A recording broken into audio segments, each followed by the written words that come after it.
রূপকথার এক রাজকুমারী। এককালে এক মায়াবী রাজ্যে এক রাজকুমারী বাস করতেন।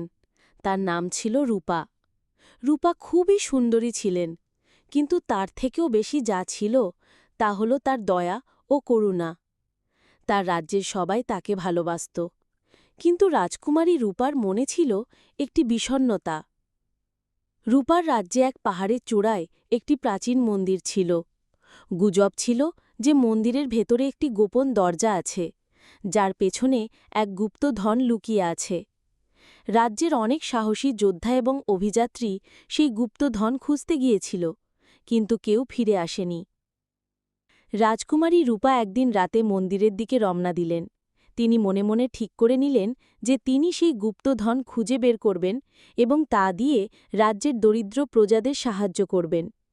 তিনি মন্দিরে প্রবেশ করে দেখলেন সেখানে একটি বৃদ্ধা সন্ন্যাসী ধ্যান করছেন। বৃদ্ধা রাজকুমারীকে দেখে বললেন, রাজকুমারী, আপনি এখানে কেন? এই মন্দিরের ভেতরে এক বিশাল শক্তি রয়েছে, যা বিপদসংকুল। রূপা উত্তরে বললেন, আমি এখানে গুপ্তধন খুঁজতে এসেছি, যা দিয়ে আমার রাজ্যের প্রজাদের কষ্ট দূর করতে পারি। সন্ন্যাসী হাসলেন এবং রূপার হাত ধরে তাকে একটি ছোট্ট কোঠুরিতে নিয়ে গেলেন।